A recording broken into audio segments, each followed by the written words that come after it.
Hello everyone, how are you? I'm Neeraj Tiwari. Welcomes to YouTube listeners, viewers and subscribers. Guys, कैसे हैं आप सब? मैं आशा करता हूँ आप सब स्वस्थ हैं, खूब मस्त हैं और आप सब अपनी तैयारी टीजीटी आर्ट में पूरी शिद्दत के साथ व्यस्त हैं। व्यस्त रहिएगा मित्रों। आज है 5 अक्टूबर और 5 अक्टूबर को हम लोग जो क्लास करने चल रहे हैं इसमें हम चित्रकला के सभी तत्वों को पढ़ेंगे और तत्वों के साथ साथ समसामयिक कलाकार भी पढ़ लेते हैं। समसामयिक कलाकार भी पढ़ लेते हैं और साथ में 10 का डोज का 100 प्रश्न भी देख लेते हैं। तो आइए क्लास स्टार्ट करते हैं। ना होता है सबसे पहले तो आपकी कला के 6 तत्वों को याद रखना है। रेखा, रूप, रंग, तानपोत, अंतराल। मित्रों सबसे पहले रेखा की बात करते हैं। दो समीप या दो बिंदुओं के बीच की दूरी रेखा कहलाती है। दो बिंदु है, इनके बीच की जो ये दूरी हुई यही आपकी रेखा हो जाती है। भारतीय चित्रकला में रेखा का बहुत ज़्यादा महत्व दिया गया है। प्रमुख रूप से रेखा दो प्रकार की होती है मित्रों, एक तो सरल रेखा, दूसरी आपकी वक्रकार रेखा या वक्र रेखा। जब किसी बिंदु स्थान से एक ही दिशा में तय की गई या खींची गई रेखा होती है उसे हम सरल रेखा कहते हैं। एक ही दिशा में अगर रेखा ऐसी खींच ली जाए तो ये आपकी सरल रेखा होगी। किसी भी रेखा को खींचते समय यदि हम उसकी दिशा बदल दें तो वह वक्रीय रेखा कहलाती है। जैसे ऐसा दृश्य चल रहा था, ऐसा कर दिया या ऐसा कर दिया या फिर ऐसा कर दिया, तो उसकी दिशा अगर हम बदल देते हैं तो हमारी वक्राकार रेखा हो जाती है। चित्र सूत्र में कहा गया है रेखनम क्या कहा गया है? रेखाम प्रसन्न चित्राया चाया। आपसे कह रहा है बिंदुओं के मध्य रेखीय प्रभाव को अनुभूति रेखा कहते हैं मित्रों। एक ही दिशा में बढ़ाई गई दो रेखाएं जो किसी स्थान पर नहीं मिलती हैं ये समानांतर रेखाएं कहलाती हैं। एक ही स्थान पर बढ़ाई गई रेखाएं एक ही दिशा में आकर के मिल जाएं वो असमांतर रेखा कहलाती हैं। जैसे इन्हें आगे बढ़ाया गया, इन्हें आगे बढ़ाया गया, ऐसे आगे मिल गई तो ये असमांतर रेखा हो जाती है। भारतीय चित्रकला में रंग के साथ रेखा का महत्व है मित्रों। रेखांकन 8 प्रकार का होता है। पूछा जाता है रेखांकन कितने टाइप का है, आप कहना 8 टाइप्स का है। रेखा के प्रभाव 7 प्रकार के होते हैं। रेखा में प्रभाव कितने टाइप के होते हैं? 7 प्रकार के होते हैं। सीधी, खड़ी, लंबवत रेखा ऊंचाई और ऊर्ध्वमान का प्रतीक। इसमें गौरव, दृढ़ता, संतुलन, अस्थायित्व, आकांक्षा का प्रभाव होता है। तो सीधी, खड़ी या फिर लंबवत रेखा में सीधी रेखा ऐसी वाली या फिर खड़ी या लंबवत रेखा, इस पे जो है आपको देखना है कि इसमें ऊंचाई भी है, ऊर्ध्वमान भी है, इसका प्रतीक होता है। और इसमें गौरव, दृढ़ता, संतुलन, अस्थायित्व और आकांक्षा का प्रभाव होता है मित्रों। आगे चला जाए, क्षैतिज रेखा की बात आती है। पड़ी हुई रेखा या फिर आधार रेखा, इसमें प्रभाव, स्थिरता, शांति, विस्तार, निष्क्रियता, विश्राम, आराम और मौन इनको प्रदर्शित करती है। तो क्षैतिज रेखा आपकी ये वाली रेखा हो जाती है, याद रखिएगा। इसमें क्या आता है तो आप भी जानते हैं, क्षैतिज रेखा आधार रेखा होती है। इसमें प्रभाव में स्थिरता, शांति, विस्तार, निष्क्रियता, विश्राम ये सब आ जाता है। तीसरी टाइप की रेखा है कणवत रेखा। कणवत रेखा को आड़ी रेखा भी कहा जाता है। इसमें प्रभाव, गति, नाटकीयता, व्याकुलता, क्रियाशीलता और उत्तेजना आदि आते हैं। तो कणवत रेखा ऐसी तिरछी रेखा आपकी कणवत रेखा कहलाती है। और आगे चला जाए मित्रों तो अगला पॉइंट जो आपसे कह रहा है, ये आपसे कह रहा है कोणीय रेखा में संघर्ष, आघात, कोणीय रेखा में संघर्ष, आघात, सुरक्षा, असुरक्षा, व्याकुलता, अस्पष्टता, तीव्रता आदि प्रदर्शित होता है। कोणीय रेखा ये वाली रेखा होती है, ये ऐसी रेखा जिसमें कोण दिखाई दे। एक पुंजीय रेखा की बात करते हैं। एक पुंजीय रेखा में स्वच्छंदता, शक्ति, विस्तार, प्रसार, प्रकाश, शोभा, अभिलाषा, एकाग्रता आदि का प्रभाव प्रदर्शित होता है। तो एक पुंजीय रेखा ये वाली है। ये कई रेखाएं एक साथ आके एक पुंज पे मिल जाएं, एक जगह पे मिल जाएं, वो एक पुंजीय रेखा होती है। आगे चलते हैं, चक्राकार रेखा के बारे में पूछते हैं। चक्राकार रेखाएं उत्तेजना, शक्ति, गति, भ्रम आदि का प्रभाव प्रदर्शित करते हैं। चक्राकार रेखाएं ऐसी घूमती रहती हैं, वो चक्र के आकार की होती हैं, चक्राकार हो जाती है। और आगे चला जाए मित्रों तो प्रवाही रेखा की हम बात कर लेते हैं। प्रवाही रेखा, इसमें गति, सुंदरता, माधुर्य, निरंतरता, प्रवाह आदि का जो है भाव प्रदर्शित होता है। तो ये आपकी प्रवाही रेखाएं हो गई, ऐसी रेखाएं जो एक दूसरे के समानांतर भी चल रही हैं और प्रवाह में बह रही हैं। ऐसा नहीं कि एक जैसा दिखाई दे रही हैं, प्रवाह में बह रही हैं, ये प्रवाही रेखा हो जाती है। तो ये तो आपकी रेखाओं की बात हो गई। अब रेखा के बाद हम चलते हैं रूप पे। दूसरा अंग आपका रूप था मित्रों। आप भी जानते हैं चित्रकला में 6 अंग हैं, रेखा, रूप, रंग, तानपोत, अंतराल। दूसरा आपका रूप आता है। रूप किसी घन पूर्ण वस्तु की बनावट ही रूप या आकृति है जो अंतराल के किसी भाग के चारों ओर से घेरती है। रूप का निश्चित आकार एक वर्ण होता है जिसका क्षेत्र या स्थान होता है। रेखाओं के समान रंगों से भी आकृतियों की रचना में सहायता मिलती है। कला में रूप को अपने निश्चित उद्देश्य से सांकेतिक सृजित अथवा विकसित किया जाता है। रूप को अंग्रेजी में फॉर्म कहते हैं, FROM फॉर्म। रूप दो प्रकार के होते हैं, नियमित या सममात्रिक रूप तथा अनियमित या फिर असममात्रिक रूप। आगे चला जाए तो आगे कहा जा रहा है नियमित आकार अथवा रूप। नियमित आकार अथवा रूप अपने शेष अर्ध भाग का ही विलोम होता है। जैसे ये आपका वृत्त हो गया, नियमित है, नियमित आकार का रूप है, शेष भाग का विलोम हो जाता है ये। जैसे वर्ग हो गया, जैसे आयत हो गया, जैसे ग्लास हो गया, ग्लास भी आप जानते हैं ऐसा होता है, पेंदी ऐसी होती है। अनियमित रूप का आधा शेष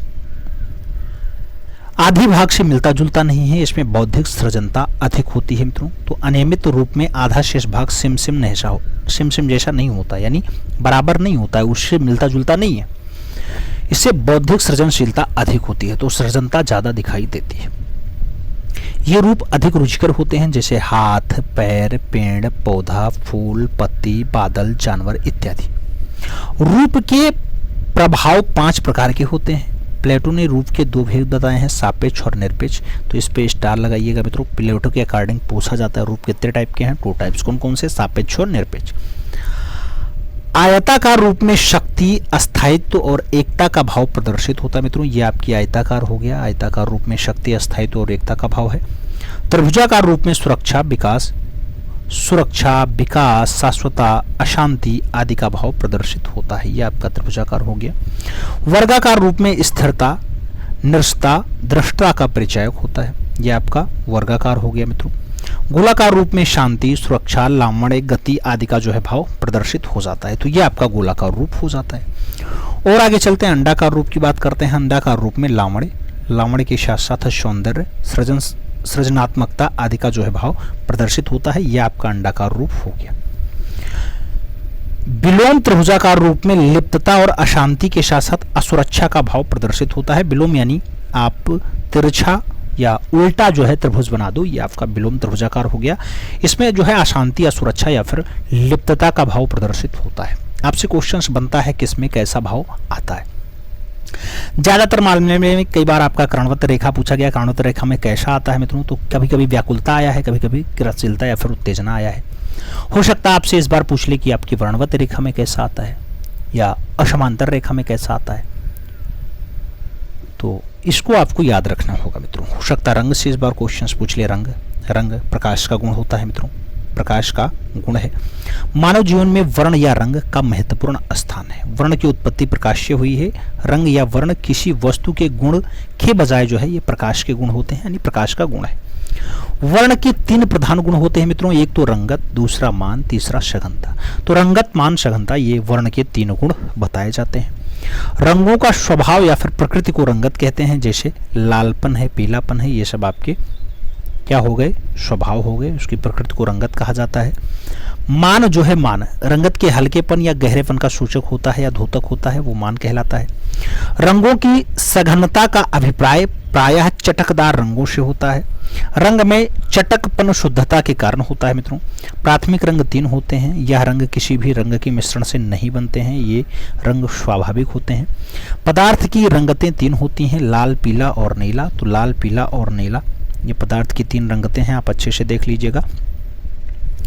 प्रकाश की 3 रंगतें होती हैं, लाल और हरा के साथ नीला। तो प्रकाश में आपका लाल, हरा, नीला बनेगा, जबकि अभी आपने लेटेस्ट में देखा है कि फाइनली पदार्थ के रंगत में लाल, नीला, पीला होता है, ठीक है, जबकि प्रकाश में हरा आ जाता है, पीला की जगह हरा आ जाता है।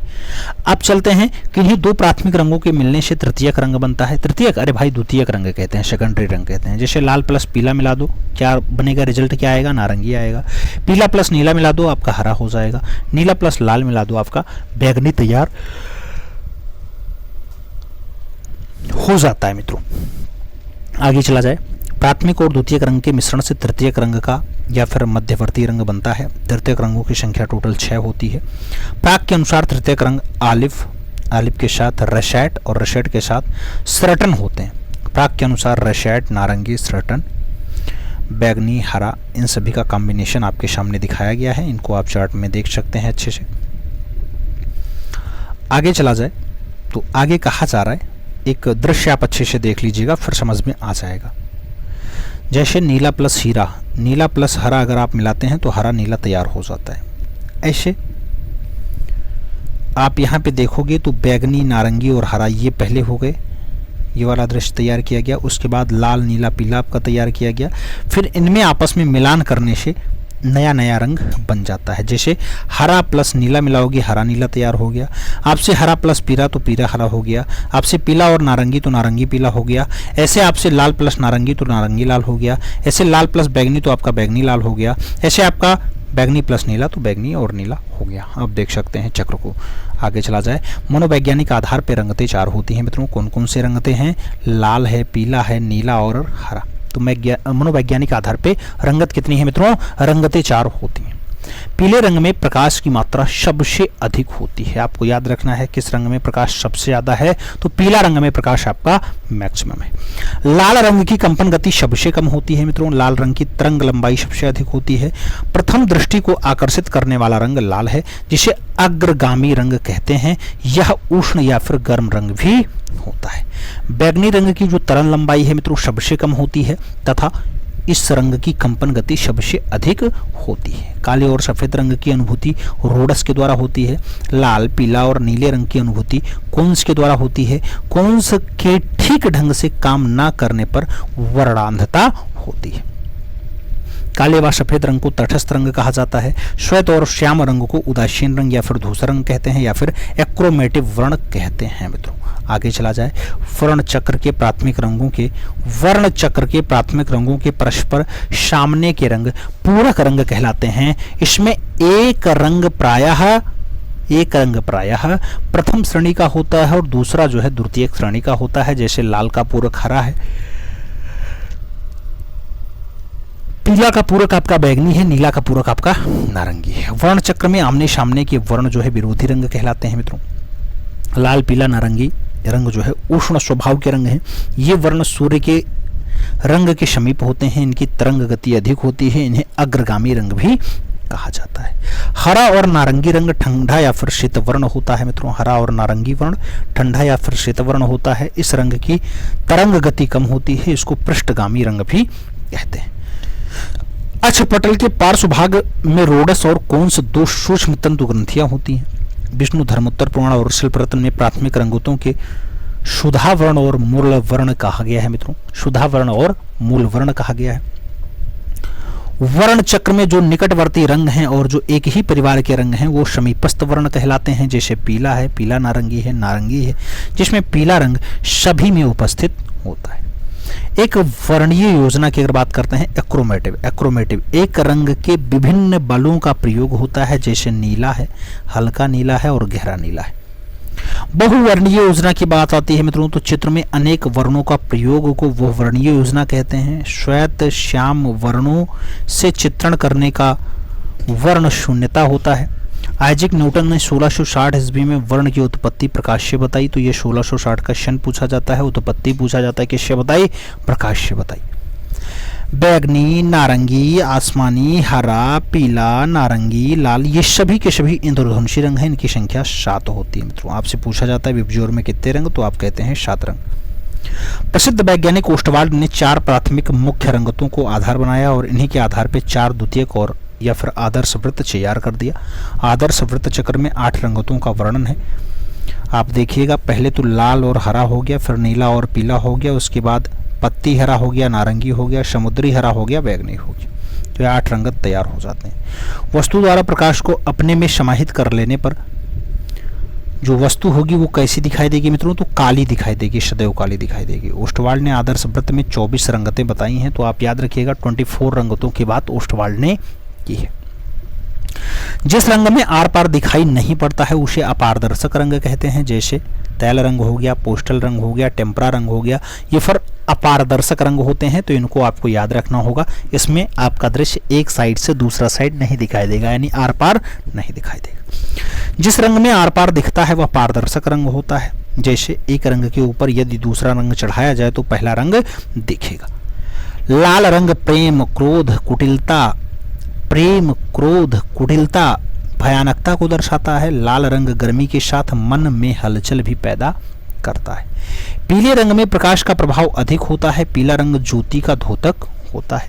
नारंगी रंग ज्ञान को प्रकट करता है, मित्रों याद रखिएगा। और नीला रंग शीतलता को प्रकट करता है और शांति और अहिंसा का प्रतीक होता है। काला रंग शोक, अज्ञानता, विरोध और बुराई का प्रतीक है। हरा रंग समृद्धि, ताजगी को प्रकट करता है। मित्रों रंगों की सघनता तटस्थ रंग मिलाने से कम हो जाती है। सफेद रंग के मिश्रण से तैयार रंगतों को टिंट कहते हैं। क्या कहते हैं? टिंट कहते हैं। तो आगे चलते हैं मित्रों। रंग के बाद हम लोग चलेंगे तान पे। तान की अगर बात करते हैं, आप भी जानते हैं टोटल 6 अंग, रेखा, रूप, रंग, उसके बाद तान, पोत, अंतराल। तो तान आपका चौथा अंग होता है। रंगत के हल्केपन और गहरेपन को तान कहा जाता है। ये परिभाषा कम से कम 10 बार आपने सुनी होगी, देखी होगी और प्रश्न भी सॉल्व किए होंगे। तान के रंगत में सफेद अथवा कालेपन के परिणाम को दर्शाया करता है। इसके मान में प्रकाश भी कहते हैं। तो जो तान का मान होता है मित्रों वो प्रकाश होता है, याद रखिएगा। तान के प्रयोग से 2 आयामी धरातल पे त्रिआयामी प्रभाव उत्पन्न हो जाता है। 2 डायमेंशनल जो आपका फाइनली ग्राउंड होता है उस पर आप 3D का दृश्य दर्शा सकते हैं तान के भरोसे। चित्र में तान का प्रयोग संपूर्ण चित्र में होता है। तान के मुख्य भेद प्रकाश, मध्य प्रकाश और छाया है। तान के बाद हम पोत की बात करते हैं। किसी वस्तु के धरातल या बुनावट के गुण को क्या कहा जाता है? पोत कहते हैं। चित्र में अंतराल की एकर सत्ता को पोत की सहायता से भंग किया जाता है। धरातल की बुनावट को छूने से जो ज्ञान प्राप्त होता है उसे स्पर्श ज्ञान कहते हैं। पोत प्रमुख रूप से 3 प्रकार के होते हैं, प्राप्त पोत, अनुकृति पोत और सर्जित पोत। तो यही 3 टाइप के पोत होते हैं मित्रों। प्रकृति निर्मित वस्तुओं का जो धरातलीय गुण है वही पोत कहलाता है। प्राप्त पोत का सबसे अच्छा उदाहरण जो है वो शिला चित्र को माना जाता है, तो ये प्राप्त पोत हो गया। प्रकृति प्रदत्त पोत का अनुकरण करके नियमित करने वाले पोत को अनुकृत पोत कहा जाता है। और अनुकृत पोत का सबसे अच्छा जो उदाहरण है कंपनी शैली के चित्रों को बताया जाता है। तो अनुकृत पोत का सबसे बढ़िया उदाहरण कंपनी शैली का दृश्य हो जाता है। सृजित पोत 20वीं सदी की खोज बताई जाती है। तो सृजित पोत आपका 20वीं सदी का होता है। अब पोत के बाद हम लोग चलेंगे अंतराल पे, जो 6वां अंग होता है मित्रों अंतराल। अंतराल की बात करते हैं। अंतराल चित्र का वह तत्व है जो प्रत्येक रूपाकार या फिर तत्वों में अपने आप को समाहित करता है। 2 आयामी चित्र भूमि ही चित्र का अंतराल होती है। अंतराल कलाकार का कार्य क्षेत्र होता है। अंतराल वह स्थान जिसमें कोई स्पर्शनीय वस्तु स्थित होती है। कला मर्मज्ञों ने अंतराल को प्रथम स्थान न देकर के अंतिम स्थान दिया है मित्रों। कोरे धरातल का रिक्त स्थान ही अंतराल होता है। कोरे धरातल का रिक्त स्थान आपका अंतराल होता है। क्षैतिज और ऊर्ध्व रेखाओं के प्रयोग से प्राप्त 2 आयामी अंतराल का प्रभाव उत्पन्न किया जाता है। चित्रभूमि के अंतराल को सम विभाजन तथा असम विभाजन में बांटा गया है। सम विभाजन चित्रभूमि के केंद्र में सभी दिशाओं में समान कोण अथवा चाप अंकित किए जाते हैं। चित्रभूमि में जितना भाग बनेगा सब में संतुलन रहेगा। असम विभाजन चित्रों में गति तथा तनाव उत्पन्न करने हेतु अंतराल का असम विभाजन किया जा सकता है मित्रों। आगे देखा जाए तो आगे कहा जाता है कि चित्रतल का वह भाग जिसमें हमें मुख्य रूप से आकर्षित करता है सक्रिय अंतराल कहलाता है। चित्र की प्रधान और महत्वपूर्ण आकृति अंकित हो जाती है। चित्र का शेष भाग जो प्रायः पृष्ठभूमि के रूप में रहता है सहायक अंतराल कहलाता है। अंतराल को ग्रंथों में भूमि बंधन स्थान और स्थान निरूपण मान के नाम से भी पुकारा जाता है। सम्रांगण सूत्रधार में अंतराल को भूमि बंधन के नाम से भी पुकारा गया है। विष्णु धर्मोत्तर पुराण में अंतराल को स्थान के नाम से जाना जाता है मित्रों। और अभिलिषितार्थ चिंतामणि में अंतराल को स्थान निरूपण के रूप में जाना गया है। स्थान निरूपण स्वर्णिम विभाजन पद्धति का सिद्धांत यूनान वासियों ने दिया है। स्वर्णिम विभाजन पद्धति का जो सिद्धांत आता है कहाँ के निवासियों ने दिया मित्रों? यूनान के निवासियों ने दिया है। तो राम कुमार की बात करते हैं तो 1924 से 2018 का इनका टाइम पीरियड होता है। 1924 में शिमला हिमाचल प्रदेश में राम कुमार जी का जन्म हुआ था। राम कुमार ने कला की विधिवत जो प्रारंभिक शिक्षा वो नहीं ली है। राम कुमार ने अर्थशास्त्र में एमए सेंट स्टीफन कॉलेज नई दिल्ली से किया है। राम कुमार ने एमए में अध्ययन करते हुए सैलोज मुखर्जी के निर्देशन में शारदा चरण उकील ऑफ आर्ट्स कॉलेज नई दिल्ली में समकालीन कक्षाओं में कला का अध्ययन भी किया है। पेरिस में जाकर के राम कुमार ने आंद्रे लहोते और फेर्नांड लेंजर के निर्देशन में भी कला की शिक्षा ग्रहण की है। राम कुमार मनुष्य की सभ्यता के चित्रकार थे मित्रों, इस पे स्टार लगा लीजिएगा। राम कुमार ने भारत में अमूर्तता की शुरुआत की थी। सन 1960 से 1970 के दौरान राम कुमार ने दृश्य चित्रों का ज़्यादा चित्रण किया है। वाराणसी श्रृंखला में राम कुमार ने वहाँ के लोगों को, घाटों को, नावों को, बालू को, रेत को, गंगा जी को आदि समूचे वातावरण को धूमिल हल्के रंगों में निखेरने का काम किया, दर्शाने का काम किया। राम कुमार चित्रकार के साथ साथ लेखक भी थे मित्रों। राम कुमार के चित्रों की जो पहली प्रदर्शनी होती है शिमला में 1948 में लगती है। राम कुमार द्वारा वाराणसी चित्र श्रृंखला पे बनाई गई चित्र श्रृंखलाएं बहुत ज़्यादा पसंद की जाती हैं। तैल व एक्रेलिक रंगों से राम कुमार का जो है समान अधिकार था। तैल और एक्रेलिक रंगों में राम कुमार का समान अधिकार था। इस पर खूब ज़्यादा काम किए, एक्रेलिक माध्यम में भी और तैलीय माध्यम में भी। राम कुमार ने शिल्पों में विसर्जन में सृजन, विलय में लय तथा शिल्प में सत्यम शिवम सुंदरम का समावेश प्रभावशाली रहा है। शहर का सांस्कृतिक बिखराव और काशी विश्वनाथ मंदिर के साथ साथ ही ज्ञान बापी मस्जिद के धुंधले प्रतीक राम कुमार ने चित्रित करने के काम में लगे रहे और किए भी। राम कुमार की एक कृति है बैंड गांव। बैंड गांव, अरे बैग बॉन्ड है भाई, बैग बॉन्ड। बैग बॉन्ड को क्रिस्टी की नीलामी में न्यूयॉर्क में बिकती है, 1.1 मिलियन डॉलर में बिकती है मित्रों। बैग बॉन्ड कितने में बिकी? 1.1 मिलियन डॉलर में बिकी है। घनवाद से प्रेरणा लेने के उपरांत निजी विशेषता वाले कलाकार राम कुमार ही होते हैं। राम कुमार को जेडी रॉक फेलोशिप 3rd का जो है अवार्ड भी मिल चुका है न्यूयॉर्क में। उत्तर प्रदेश सरकार का मुंशी प्रेमचंद्र पुरस्कार 1972 में इनको प्राप्त हो चुका है। राम कुमार को फ्रांस का सर्वोच्च पुरस्कार night of the order of arts and letters 2003 में प्राप्त हो चुका है। 2010 में लाइफ टाइम अचीवमेंट अवार्ड जो है इनको लाइफ टाइम जो है अचीवमेंट अवार्ड 2010 में दिल्ली में मिला है। राम कुमार की अगर बात करते हैं तो 1971 में इन्हें पद्मश्री जो चौथा अति महत्वपूर्ण सम्मान होता है वो प्राप्त होता है। मध्य प्रदेश सरकार द्वारा कालिदास सम्मान दिया गया। अमेरिका में JD rock failure 3rd fund scholarship से भी इन्हें सम्मानित किया गया है। राम कुमार ने 10 भारतीय कलाकारों प्रदर्शनियों को अमेरिका में आयोजित किया था।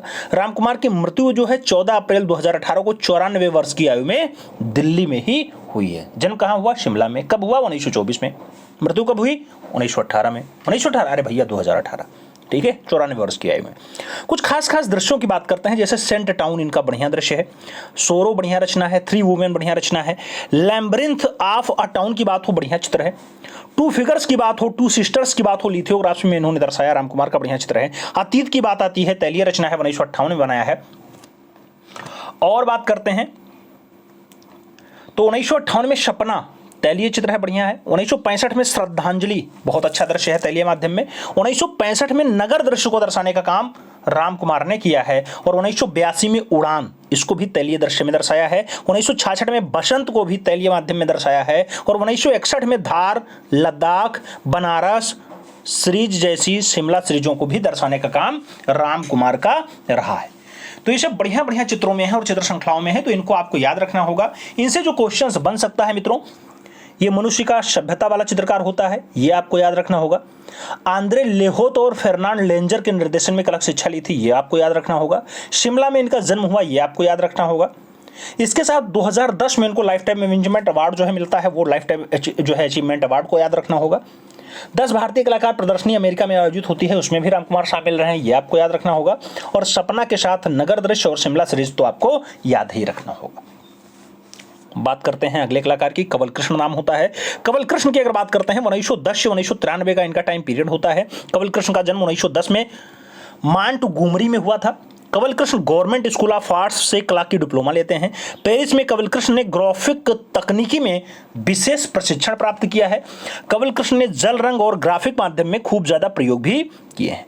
तिब्बत यात्रा से कंवल कृष्ण कला का नवीन माध्यमों में शायरा चित्रों को चित्रित करने का काम करते हैं। श्वेत रंग कंवल कृष्ण का प्रिय रंग रहा है, जिसके माध्यम से अपने तिब्बत के हिमाच्छादित विशाल पर्वत, झरने, नदी, सूर्य की रंगों में बिरंगी किरणों को दर्शाने के लिए जो है आपने समाहित कर लिया। तो यानी सफेद रंग में दृश्य दर्शाना कंवल कृष्ण की सबसे प्रिय विशेषता रही है। कंवल कृष्ण के प्रमुख चित्रों की अगर बात करते हैं, मांडू रचना बहुत फेमस है, शिवरिंग रचना बहुत फेमस है, स्तन रचना बहुत फेमस है, नार्वे बहुत अच्छा दृश्य है। इसके साथ कॉलिंगपोंग डंकीज की अगर बात आती है, ऐसा दृश्य भी कंवल कृष्ण ने बनाया। टेम्पल की बात हो, बहुत अच्छा दृश्य है कंवल कृष्ण का। जनाजा की अगर बात आती है, कंवल कृष्ण की अच्छी रचनाओं में शुमार है। और आगे देखा जाए मित्रों तो कंवल कृष्ण की शैलियों में प्राच्य व यूरोपीय शैली, प्राच्य और यूरोपीय शैली का अद्भुत संयोग होता है। भारतीय सैन्य दल के साथ कुछ समय आप कश्मीर में रहे, जहां पर युद्धरत भारतीय सेना के चित्र को भी बनाने का काम किए। कंवल कृष्ण का आप जानते हैं दुखद निधन 1993 में होता है, 1993, तो ये भी आपको याद रखना होगा। आगे चलते हैं, के.एस. कुलकर्णी का नाम पढ़ते हैं, कृष्ण शामराव कुलकर्णी, इनका पूरा नाम आपको हर हाल में याद रखना होगा क्योंकि परीक्षा में पूछा जाता है मित्रों। के.एस. कुलकर्णी का जन्म 1918 में बेलगाम कर्नाटक में होता है। कृष्ण शामराव की प्रारंभिक शिक्षा जो है पूना से हुई है, पूना से। 1940 में जे स्कूल ऑफ आर्ट्स मुंबई से कला में डिप्लोमा प्राप्त करते हैं और के.एस. कुलकर्णी देश विदेश की प्रमुख कला दीर्घाओं में लगभग 71 से अधिक कला प्रदर्शनियां लगा चुके हैं। के.एस. कुलकर्णी को अमेरिका से रॉकफेलर फाउंडरशिप जो है स्कॉलरशिप प्राप्त हो चुका है। राष्ट्रीय ललित कला अकादमी नई दिल्ली 1955 में और 1958 में, 1965 में इनको 3 बार राष्ट्रीय पुरस्कार दे चुकी है। किसको? के.एस. कुलकर्णी को। और आगे चले मित्रों तो आगे कहा जा रहा है म्यूरल और कंक्रीट मूर्तिशिल्प कला मेले और अंतर्राष्ट्रीय कला प्रदर्शनियों से प्रदर्शित करने हेतु भी भारतीय सरकार द्वारा इन्हें सम्मानित भी किया जा चुका है। के.एस. कुलकर्णी 1972 से 1978 ईस्वी तक बनारस हिंदू विश्वविद्यालय वाराणसी में ललित कला संकाय के डीन भी रहे हैं। के.एस. कुलकर्णी को साहित्य कला परिषद नई दिल्ली से कला सम्मान और एमेरिस्ट प्रोफेसर की उपाधि भी प्रदान की गई है। के.एस. कुलकर्णी त्रिवेणी कला संगम 1945 से 1955 तक और दिल्ली शिल्पी चक्र के संस्थापक सदस्यों में नाम आता है। 1972 से 1979 ईस्वी के मध्य आप उत्तर प्रदेश ललित कला अकादमी लखनऊ के भी अध्यक्ष रहे हैं। 1982 में कुलकर्णी को जो है सभासद चुना गया। सभासद आप जानते हैं राजनेता होता है, सभासद जो म्यूनिसिपैलिटी का इलेक्शन होता है, जैसे गांव में प्रधानी होती है ना, ऐसे शहर में जो है सभासद होते हैं, फिर सभासद के बाद पार्षद होते हैं, पार्षद के बाद फिर वहां पे मेयर होते हैं, तो सभासद चुने गए। 1996 में के.एस. कुलकर्णी ट्रस्ट फाउंडेशन की स्थापना युवा कलाकारों को प्रोत्साहन देने के लिए इन्होंने की है। कुलकर्णी ने एक म्यूरल चित्र के रूप में अपना जीवन जो है साइन बोर्ड और बिलबोर्ड के चित्रण से प्रारंभ किया था। कुलकर्णी यूरोपीय दृश्य चित्रण और फिल्म पोस्टर से बहुत ज्यादा प्रभावित हुए। कुलकर्णी ने अपने अध्ययन कला में वास्ट टेक्निक के साथ साथ यूरोपीय अकादमिक शैली का भी खूब ज्यादा कार्य किया है। के.एस. कुलकर्णी म्यूरलिस्ट के साथ साथ श्रेष्ठ व्यक्ति चित्रकार के रूप में भी फेमस है, तो म्यूरलिस्ट तो हैं ही, उसके साथ पोर्ट्रेट यानी व्यक्ति रचनाकार के रूप में भी जाने जाते हैं। खजुराहो और आदिम कला पर आधारित लगभग 200 पेन व स्याही रेखा चित्रों की श्रृंखला अंकित की, जिसमें दिल्ली में प्रदर्शन करने का काम भी किया है। किसने किया? के.एस. कुलकर्णी ने किया। के.एस. कुलकर्णी की प्रारंभिक कला अजंता और राजस्थानी कला परंपराओं से प्रभावित रही है। के.एस. कुलकर्णी ने चोल प्रतिमाओं, अमेरिकन और एरस्ट्रक्शंस कला, अजंता, कांगड़ा आदि कला शैलियों की लयात्मक ताजगी, सरलता और प्रवणता की अद्भुत समन्वय अपनी कला शैलियों में किया है। के.एस. कुलकर्णी एक श्रेष्ठ भित्ति चित्रकार, मूर्तिकार और छायाकार के रूप में भी जाने जाते हैं। के.एस. कुलकर्णी भारत सरकार और राज्य सरकारों द्वारा प्रमुख नेताओं और विशिष्ट व्यक्तियों के छवि चित्र बनाने में सिद्धस्त रहे हैं, यानी कार्य भी किया है, जिसमें जवाहरलाल नेहरू जी का, डॉक्टर राधाकृष्णन जी का, डॉक्टर संजीव रेड्डी जी का जो है दृश्य इन्होंने बढ़िया से बनाया है। ये प्रमुख दृश्य हैं। के.एस. कुलकर्णी के जो प्रमुख चित्रों की अगर बात करते हैं तो माता व पुत्र का नाम आता है, पनघट का दृश्य आता है, कबाड़ी का दृश्य आता है, खेत का दृश्य आता है, बैल का दृश्य आता है, टोकरी लिए लड़की म्यूजिशियंस की बात आए, ये दृश्य है। क्वीन दृश्य है, क्वीन के साथ वुमेन इन रेड साड़ी की बात आए, ऐसा दृश्य है। थ्री सिस्टर्स की बात आती है, ऐसा दृश्य है। द स्टोरी टेलर की बात आए, ये भी है। मदर एंड चाइल्ड की बात आती है, के.एस. कुलकर्णी का बढ़िया दृश्य है। फ्लूट प्लेयर्स की अगर बात आती है, के.एस. कुलकर्णी का दृश्य है। सिटी स्कैप की बात आती है, के.एस. कुलकर्णी का दृश्य है। चेरियट की बात आती है, के एस कुलकर्णी का दृश्य है। कृष्ण गोविंद गोपीज की बात आती है, ये भी बहुत बढ़िया दृश्य है और के एस कुलकर्णी के द्वारा बनाया गया। तो ये सब नाम के एस कुलकर्णी के साथ दर्ज हैं। आप जानते हैं 1994 में इनका जो है दुखद निधन भी हुआ है, तो के एस कुलकर्णी को आप इसके लिए भी याद रखिएगा।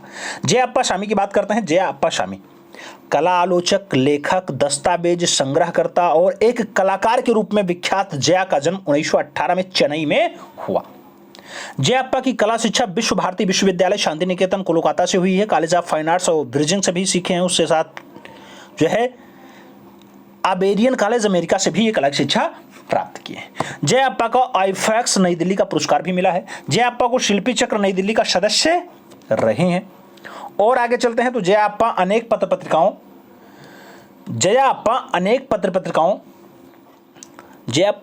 पत्रिकाओं में लेखन और आलोचक के रूप में भी कार्य किए हैं। जयाप्पा की प्रसिद्धि की अगर बात आती है, Abanindranath Tagore and the art of चित्र टाइम्स की बात हो, एन इंट्रोडक्शन टू मॉडर्न की बात हो, या इंडियन स्कल्पचर्स की बात हो, द क्रिटिक विजन की बात हो, सिलेक्टेड राइटिंग की बात हो, इन सभी पे बढ़िया बढ़िया पुस्तकें इन्होंने लिखी हैं। उसके साथ अगर देखा जाता है Tanjore paintings of the Maratha periods की बात हो, Indian paintings on the glass की बात हो, छितेंद्रनाथ मजुमदार की बात हो, कंटेम्प्रेरी इंडियन आर्ट की बात हो, ये सभी बढ़िया पुस्तकों में इनके शुमार है।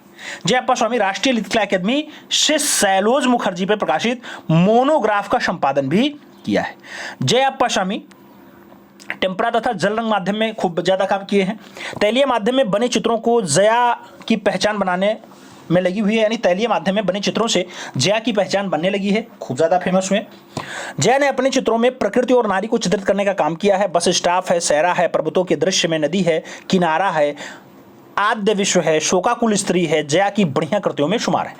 जया के लोक शैली, कांच की कृति और लेखन सामग्री को आपने प्रयास द्वारा स्थापित रासाजा फाउंडेशन नई दिल्ली में संग्रहित भी किया है। तो ये कुछ खास बातें जयाप्पा स्वामी के लिए थी। आप जानते हैं जयाप्पा स्वामी का जो दुखद निधन है 1984 के आसपास हुआ है, तो ये भी आपको याद रखना होगा।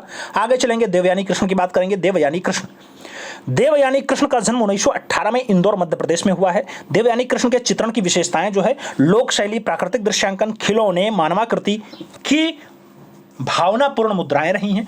देवयानी कृष्ण के लामा नृत्य चित्र तो अद्वितीय है। देवयानी कृष्ण जल रंग चित्रों में, रेखांकनों में और बातिक तथा ग्राफिक चित्रों की लोक कला से प्रेरित बिंबों का भी प्रयोग किया है। देवयानी कृष्ण अल्लाह सीरीज यानी एचिंग में बम बम भोले चित्रों की सीरीज बनाई है। देवयानी कृष्ण प्रकृति दृश्यों में बेहू, देवतावाद, तांत्रिक साधना, प्रतोषपाना और स्टिल लाइफ के साथ साथ खिलौने, मुखौटे आदि का भी सृजन किया है। देवयानी की प्रारंभिक शिक्षा इंदौर में हुई है मित्रों।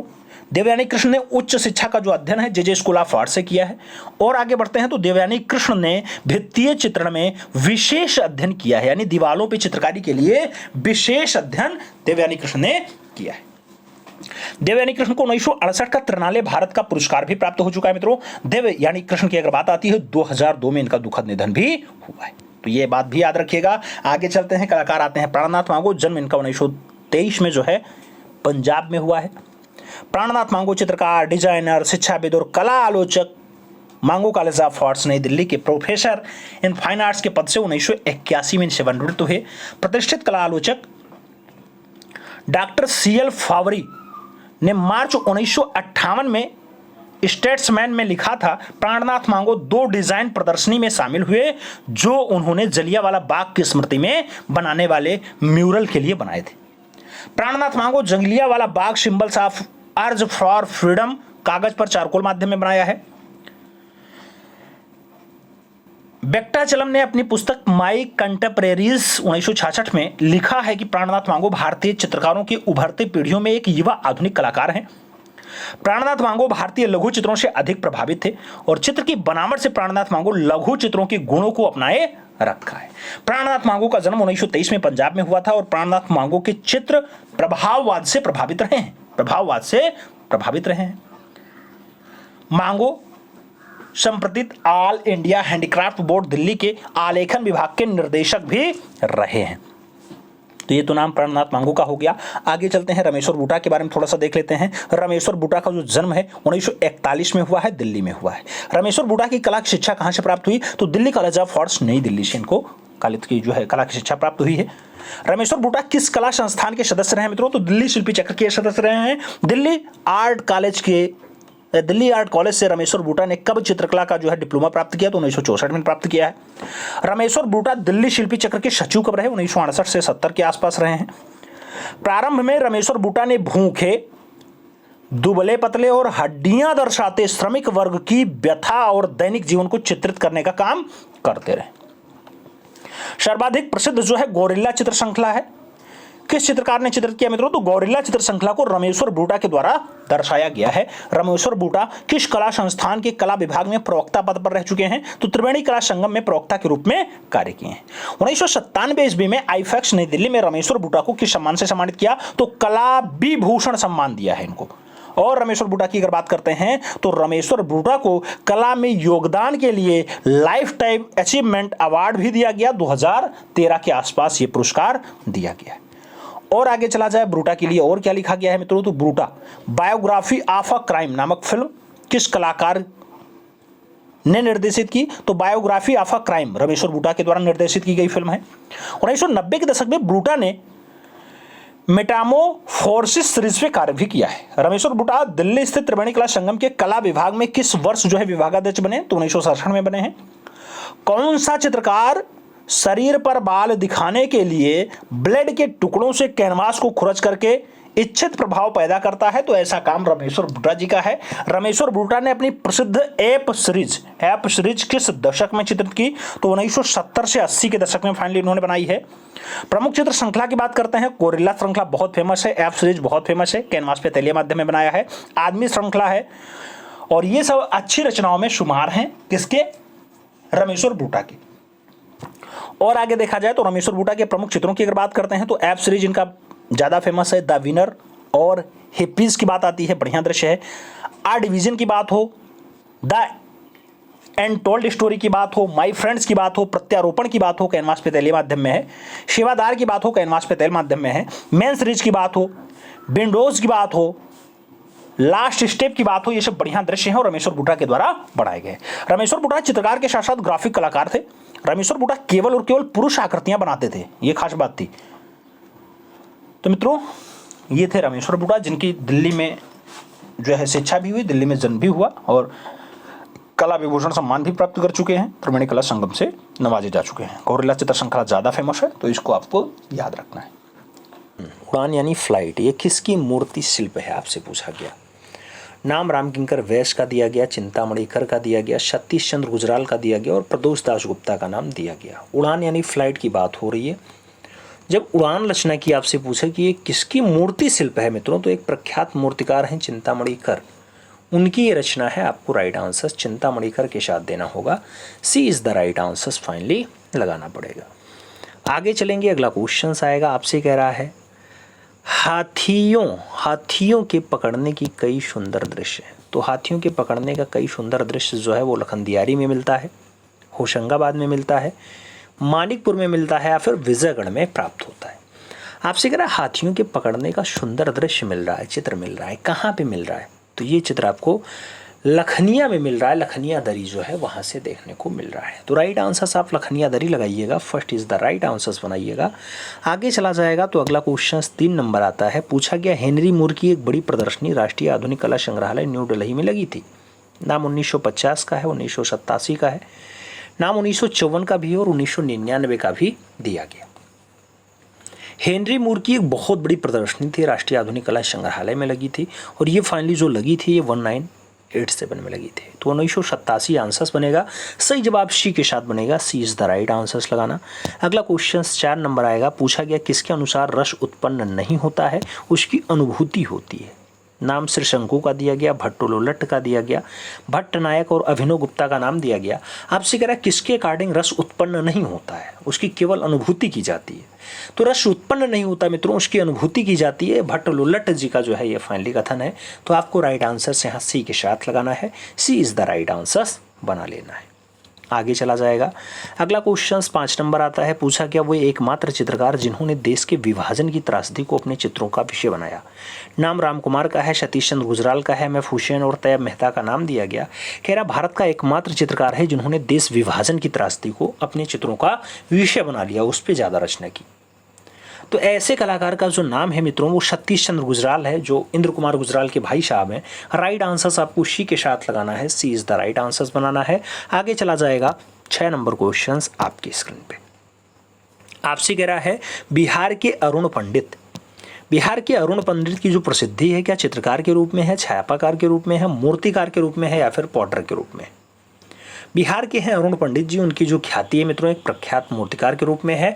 तो राइट आंसर्स आपको यहाँ वी के साथ लगाना है, B is the right answers finally बना लेना है। आगे चला जाएगा 7 नंबर क्वेश्चन आता है, प्रश्न संख्या 7 की बात करते हैं। कह रहा है कौन सा मूर्तिकार कलाकार नाम से कविताएं लेख आदि भी लिखा करते थे। क्या उनका नाम डीपी राय चौधरी है, अमरनाथ सहगल है, राम किंकर वैज है या फिर सर्वरी राय चौधरी है। कौन सा मूर्तिकार है जो कलाकार नाम से कविताएं भी लिख देता था, लेख भी लिख देता था, उसका नाम अमरनाथ सहगल है मित्रों। तो आपको राइट आंसर्स लगाना है वो अमरनाथ सहगल के साथ लगाना है, यानी C is the right answers finally बना लेना है। आगे चलेंगे, अगला क्वेश्चन 8 नंबर आएगा। आपसे कह रहा है माहिम दरगाह कैनवास पर तैलीय रंग है, ये प्रसिद्ध चित्र है, किसका है माहिम दरगाह, जे सुल्तान अली का है, सुदर्शन पाल सिंह का है, एम ए करीम का है या फिर के हैबार का है। माहिम दरगाह कैनवास पर तैलीय चित्र है, ये किसका है मित्रों। अगर माहिम दरगाह की बात आती है तो कृष्ण कैंटागिरी हैबार की रचना है। राइट आंसर्स आपको तैलीय रंग रचना माहिम दरगाह के लिए के हैबार लगाना पड़ेगा, सही जवाब डी के साथ देना पड़ेगा। अगला क्वेश्चन 9 नंबर आपके स्क्रीन पे ये रहा। प्रश्न संख्या 9 की बात कर रहे हैं मित्रों, कह रहा है long live Salman Rushdie, long live Salman Rushdie. Wall of सिब्बू नेटेशन की है ये चित्र, आपसे पूछा गया क्या राम कुमार ने बनाया, रमेश्वर भूटा ने बनाया, भूपेन खक्कर ने बनाया या फिर अंजलि इला मेनन के द्वारा बनाया गया। लॉन्ग लिव सलमान रुशीद की अगर हम बात करते हैं तो ये जो चित्र बनता है मित्रों ये भूपेन खक्कर के द्वारा बनाया जाता है। राइट आंसर्स आपको भूपेन खक्कर के साथ देना है, V is the right answers बनाना है। आगे चला जाएगा 10 नंबर क्वेश्चन आता है। आपसे कह रहा है संवाहक का प्रयोग किस माध्यम में नहीं होता है। नाम तैलीय का है, पेस्टल का है, जल का है, टेम्परा का है। संवाहक का प्रयोग कहाँ नहीं किया जाता मित्रों, तो इसका जो प्रयोग है वो नहीं होता है पेस्टल माध्यम में। राइट आंसर्स पेस्टल के साथ देना है, सी के साथ आपको सही जवाब लगाना है, C is the right answers finally बना लेना है। आगे चला जाएगा, अगला क्वेश्चन आता है मित्रों, निम्नलिखित में से कौन सा शहर पारंपरिक साड़ियों और कपड़ा उत्पादन में फेमस है, प्रसिद्ध है। नाम भद्राचलम का है, करनाल का है, कांचीपुरम का है और उनमें से कोई नहीं। आपसे पूछा गया कौन सा शहर है जो पारंपरिक साड़ियों और कपड़ा उत्पादन के लिए फेमस है, तो नाम कांचीपुरम के साथ देना है। राइट आंसर्स आपको यहाँ पे बी के साथ लगाना है मित्रों, B is the right answers finally बना लेना है। आगे चला जाएगा, अगला क्वेश्चन 2 नंबर आता है। आपसे कह रहा है आप मोरिया नृत्य को किस भारतीय राज्य के साथ जोड़ लेते हैं। मोरिया नृत्य की अगर बात आती है तेलंगाना, महाराष्ट्र, पश्चिम बंगाल और छत्तीसगढ़ का नाम दिया गया। कहाँ का एक लोक नृत्य है मित्रों मोरिया, तो मोरिया की अगर बात करते हैं छत्तीसगढ़ जो है राज्य में फाइनली ये नृत्य होता है। राइट आंसर्स आपको डी के साथ लगाना है, D is the right answers लगाइएगा। अगला क्वेश्चन 3 नंबर आएगा। पूछा गया बोनालू जिसमें देवी महाकाली की पूजा की जाती है, डट में मनाया जाता है। बोनालू की अगर बात होती है पश्चिम बंगाल में मनाया जाता है, तेलंगाना में मनाया जाता है, कर्नाटका या उड़ीसा कहाँ मनाया जाता है। बोनालू की अगर हम बात करते हैं मित्रों तो जो राइट आंसर्स बैठेगा वो तेलंगाना बैठेगा। राइट आंसर्स आपको तेलंगाना के साथ देना है, C is the right answers finally लगा लेना है। आगे चला जाएगा, 4 नंबर क्वेश्चन आता है। आपसे कह रहा है केरल में सबसे लोकप्रिय ईसाई नृत्य और कला रूप निम्नलिखित में से कौन सा है। नाम मार्गम कली का है, थियम का है, ओपन्ना का है और पांड्यानी का नाम आपकी स्क्रीन पे दिया गया। केरला में सबसे लोकप्रिय ईसाई नृत्य है, उसमें पूछा गया कला के रूप में कौन सा है। मित्रों अगर देखा जाए तो मार्गम कली सही जवाब बनता है, तो राइट आंसर्स आपको यहाँ पे फर्स्ट के साथ लगाना है, A is the right answers finally बना लेना है। आगे चला जाएगा, 5 नंबर क्वेश्चन आता है।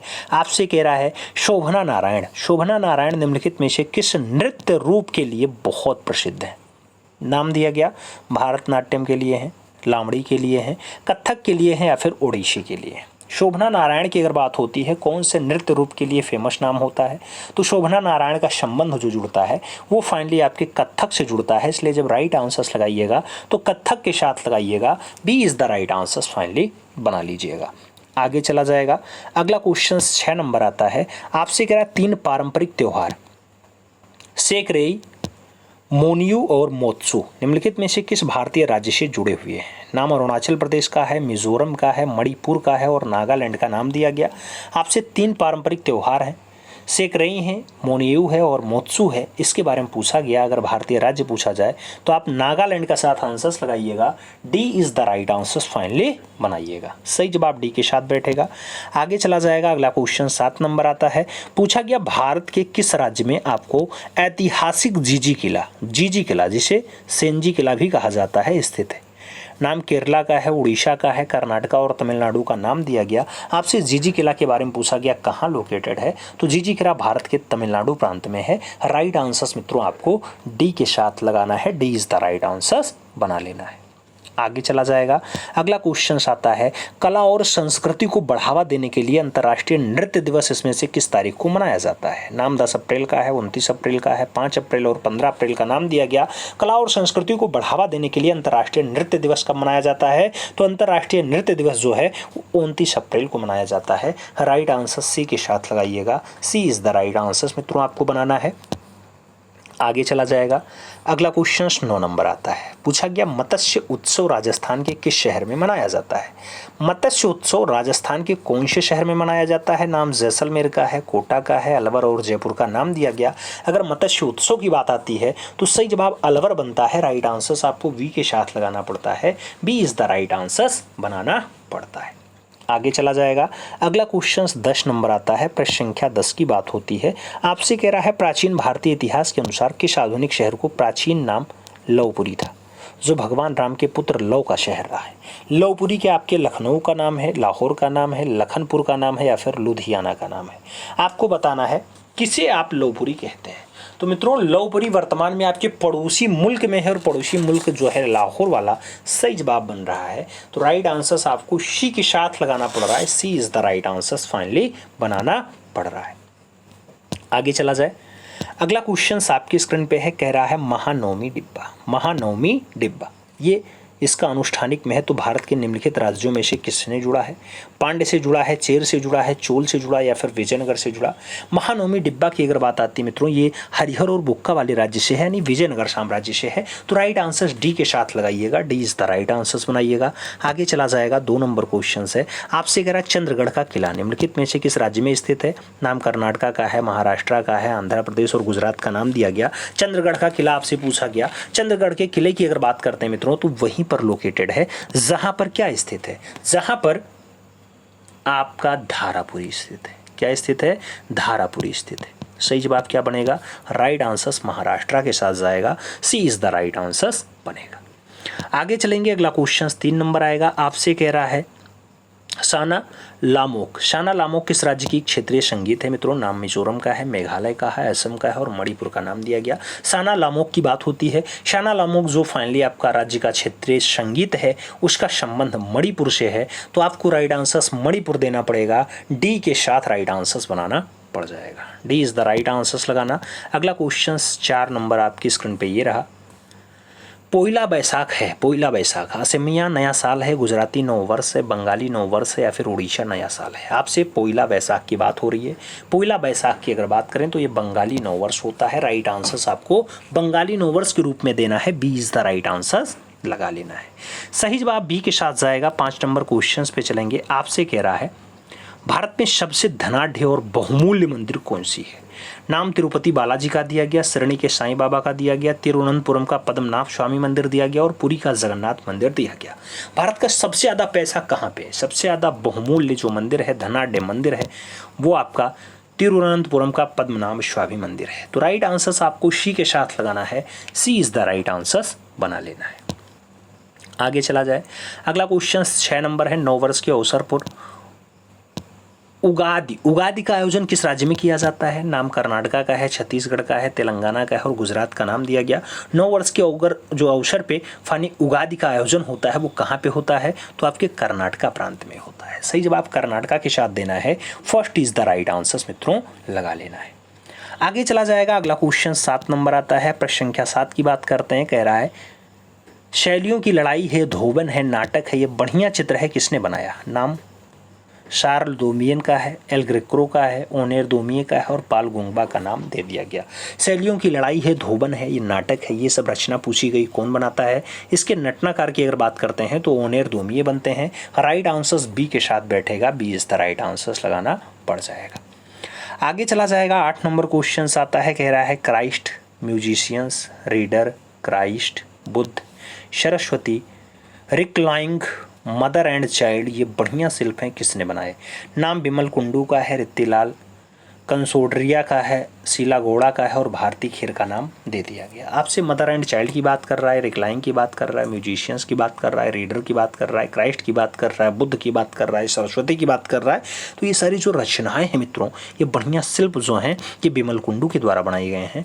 राइट आंसर्स बिमल कुंडू लगाइएगा, first is the right answers बनाइएगा। हो सकता है आपकी परीक्षा में कोई एक ही रचना पूछी जाए, तो याद रखिएगा बिमल कुंडू ने इन सारी रचनाओं को मेंटेन किया है। आगे चलते हैं। अगला क्वेश्चन 9 नंबर आता है, आपसे कह रहा है मित्रों 1999 ईस्वी में हुए कारगिल युद्ध पे आधारित चित्र श्रृंखला का निर्माण किया। नाम के माधव मेनन का है, शेखर गुरेरा का है, वीसी गुई का है, जहांगीर छाबरावाला का नाम दे दिया गया। 1999 में हुई कारगिल युद्ध पे आधारित जो चित्र श्रृंखला है वो कौन बनाता है, तो सही जवाब इनमें शेखर गुरेरा के साथ बैठेगा। राइट आंसर्स आपका सी के साथ बनेगा मित्रों, सी इज द राइट आंसर्स बनाना पड़ जाएगा। आगे चला जाए। अगला क्वेश्चन 10 नंबर आता है, आपसे कह रहा है industrial art society. Industrial art society Kolkata की स्थापना कब हुई। नाम 1950 का है, 1925 का है, 1854 का है और 1937 का नाम दे दिया गया। इंडस्ट्रियल आर्ट सोसाइटी कोलकाता की स्थापना कब होती है मित्रों, तो सही जवाब 1854 बनता है, 1854 बनता है। राइट आंसर हमें बी के साथ देना पड़ता है, B is the right answer finally लगाना पड़ रहा है। बी के साथ हम सही जवाब लगा रहे हैं।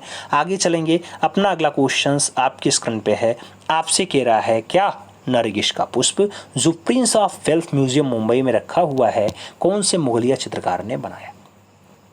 नरगिस का पुष्प पूछा जा रहा है, मनोहर ने बनाया, अब्बुल हसन ने बनाया, मोहम्मद नादिर ने बनाया या फिर मीर हाशिम के द्वारा बनाया जाता है।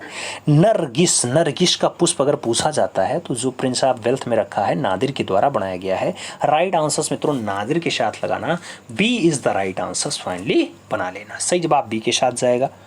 आगे चला जाएगा। अगला क्वेश्चन आता है 2 नंबर, आपसे कह रहा है मूलगंध कुटी और धर्मराज का स्तूप ये किसने बनवाए। नाम महिपाल का है, गोपाल का है, देवपाल का है और लक्ष्मण सेन का नाम दिया गया। मूलगंध कुटी और धर्मराज का स्तूप की अगर बात करते हैं मित्रों तो ये फाइनली महिपाल की रचना है, इसलिए राइट आंसर जब लगाना तो फर्स्ट के साथ लगाना, ए इज द राइट आंसर बना लेना। आगे चलते हैं। अगला क्वेश्चन 3 नंबर आता है, आपसे कह रहा वसंत विलास के कितने चित्र हैं। नाम 69 का है, 79 का है, 49 का है और 89 का है। आपसे कह रहा वसंत विलास के कितने चित्र हैं। अब वसंत विलास के चित्रों की संख्या अगर पूछी जाती है 79 आंसर्स बनता है, तो 79 सही जवाब बनता है, सी के साथ आंसर्स लगाना पड़ जाता है। She is the right answers लगाओ। आगे चलते हैं। 4 नंबर क्वेश्चन आपकी स्क्रीन पे है, आपसे कह रहा पुस्तक अजंता म्यूरल्स के लेखक कौन है। नाम नेहरूजी का है, के हबार का है, नंदलाल बोस और अजीत घोष का नाम दिया गया। अजंता म्यूरल की बात हो रही है मित्रों, अगर अजंता म्यूरल के लेखक पूछा जा रहा है तो राइट आंसर्स आपको अजीत घोष के साथ देना है। यहाँ राइट आंसर्स आप डी के साथ लगाइएगा, D is the right answers finally बनाइएगा। आगे चला जाए। अगला क्वेश्चन आपका 5 नंबर आता है, आपसे कह रहा है मार्कंडेय का उद्वार, शिव का अष्टभुजी, तांडव प्रतिमा जैसा प्रमुख मूर्ति जो है ये अजंता के पास स्थित एलोरा की किस गुफा से प्राप्त हुआ।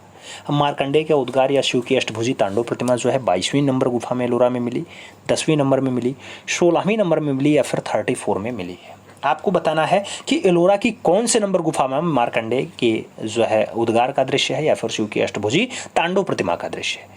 तो सही जवाब एलोरा का 16वां नंबर गुफा। राइट आंसर्स बैठता है, B is the right answers लगाना है मित्रों। आगे चला जाएगा तो अपना अगला क्वेश्चन आपके स्क्रीन पे ये रहा, आपसे कह रहा पार्वती मान मुद्रा में, पार्वती मान मुद्रा में जैसा प्रमुख मूर्ति किस गुफा से प्राप्त हुआ है। नाम बाघ का है, एलिफेंटा का है, बादामी और सिगरिया का नाम दिया गया। पार्वती मान मुद्रा में है, ऐसा दृश्य जो मिलता है ये फाइनली एलिफेंटा से मिलता है, तो राइट आंसर्स आपको सी के साथ लगाना है, C is the right answers बना लेना है। आगे चला जाएगा। 7 नंबर क्वेश्चन आता है, ऊँट की हड्डी, कांसे की सुई ये सब प्रमुख अवशेष हैं, कहाँ से प्राप्त हुए। नाम कालीबंगा का है, दायमाबाद का है, राखीगढ़ी और आलमगीरपुर का नाम दिया गया। ऊँट की हड्डी है, कांसे की सुई है, आपसे पूछा गया कहाँ साक्ष्य मिला मित्रों, तो आपके कांसे की सुई का साक्ष्य जो है वो कालीबंगा से मिला है, तो ऊँट की हड्डी का साक्ष्य भी कालीबंगा से मिला है। राइट आंसर फर्स्ट के साथ लगाना, ए इज द राइट आंसर्स बनाना। अगला क्वेश्चन 8 नंबर आएगा, आपसे कह रहा है कर्ण सुंदरी जो 11वीं सदी की एक रचना है, कालिदास ने बनाई, सोमेश्वर ने बनाई, जयदेव ने बनाई या फिर विलहण कवि के द्वारा बनाई जाती है। कर्ण सुंदरी जो 11वीं सदी की एक रचना है, अच्छी रचना है मित्रों, ये विलहण कवि के द्वारा फाइनली बनाई गई, रचित की गई। राइट आंसर्स आपको डी के साथ लगाना है, D is the right answers बना लेना है। आगे चलते हैं, अगला क्वेश्चन 9 नंबर आता है the philosophy of fine art. ये किसके द्वारा रचित ग्रंथ है the philosophy of fine art? David Hume, Croce, हेंगेल और सल्वाडोर डाली का नाम दिया गया। The philosophy of fine art की बात हो रही है। The philosophy of fine art की अगर बात करते हैं तो हेंगेल की रचना है, इसलिए राइट आंसर जब बनेगा तो बी के साथ बनेगा, B is the right answer बनाना पड़ जाएगा। आगे चलेंगे, अगला क्वेश्चन आएगा, आपसे कह रहा है कुछ वानर क्रीड़ा के सुंदर दृश्य कहाँ से प्राप्त हुए?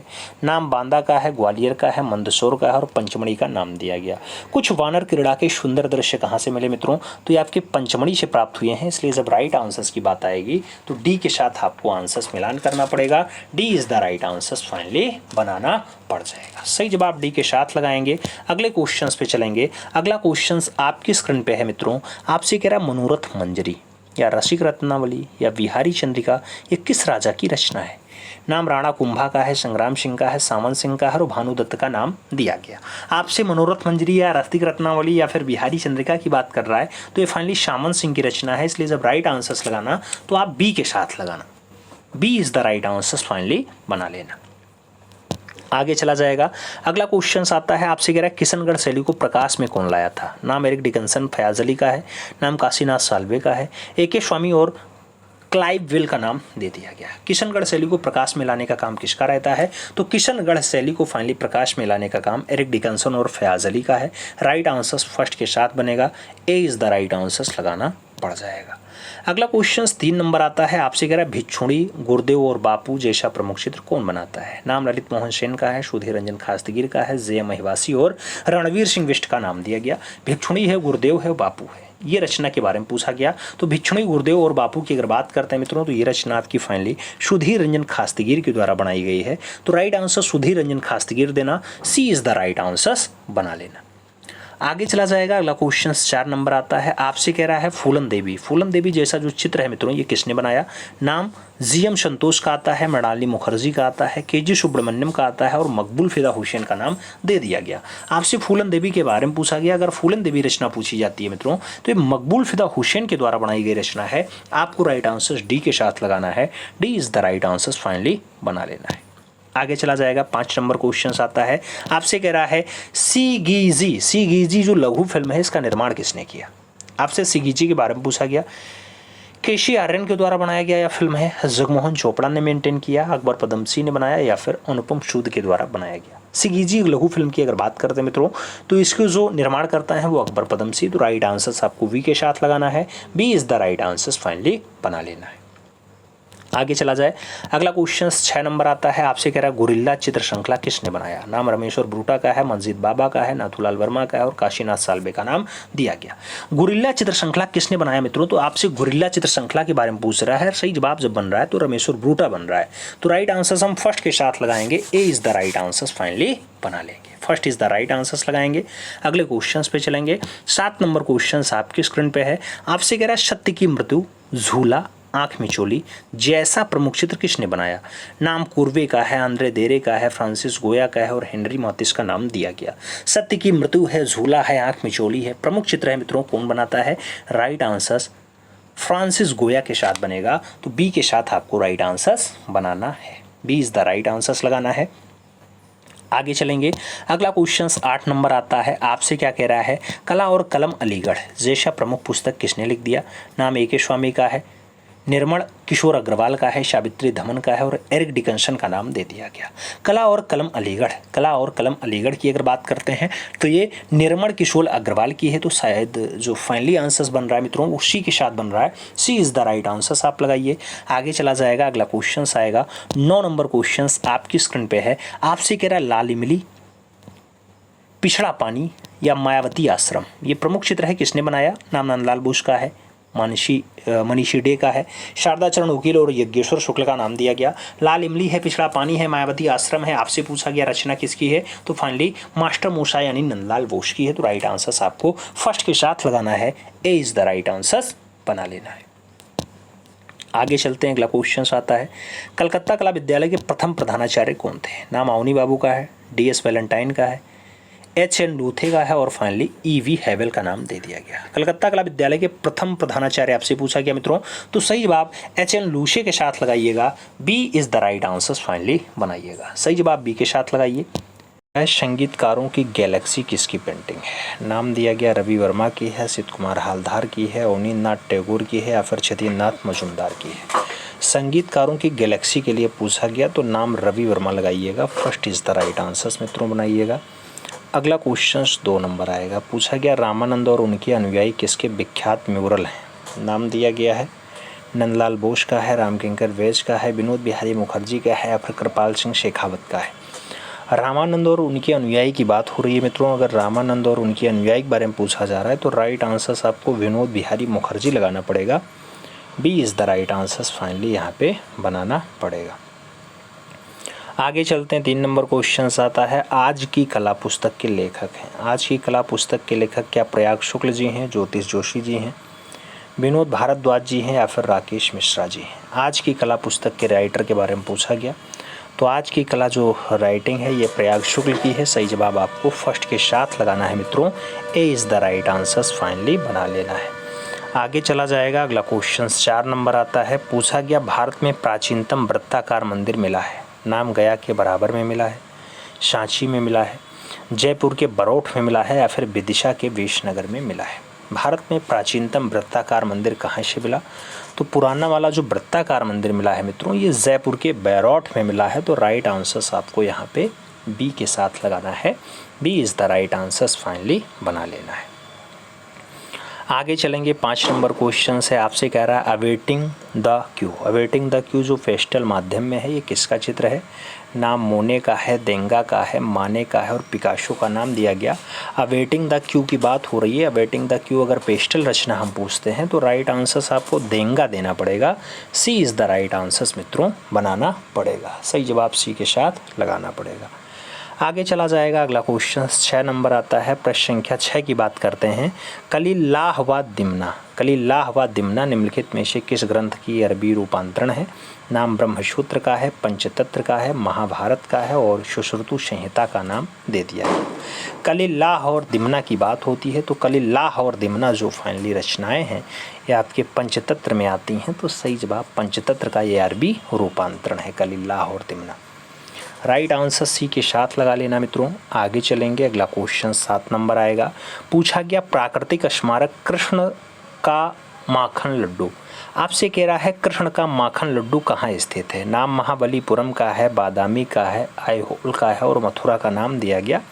कृष्ण का माखन लड्डू आपसे पूछा गया किसकी रचना है या कहाँ स्थित है। तो जब इसके लोकेशन की बात आती है मित्रों तो सही जवाब महाबलीपुरम बनता है, A is the right answer लगाना पड़ जाता है। आगे चलेंगे, 8 नंबर क्वेश्चन आएगा, मनीनी राधिका किसका चित्र है। मनीनी राधिका राजा रवि वर्मा का है, छतीन्द्रनाथ मजूमदार का है, अवनींद्रनाथ टैगोर का है या फिर उनमें से कोई नहीं। मनीनी राधिका की अगर बात आती है तो मनीनी राधिका जो रचना है मित्रों ये राजा रवि वर्मा की रचना है। सही जवाब हम फर्स्ट के साथ लगाएंगे, ए इज़ द राइट आंसर बनाएंगे। अगला क्वेश्चन 9 नंबर है, भारतवर्ष में भूमि अलंकरण की प्रथा किस युग से मानी जाती है। नाम प्रागैतिहासिक का है, वैदिक का है, सैंधव का है और गुप्त का नाम दिया गया।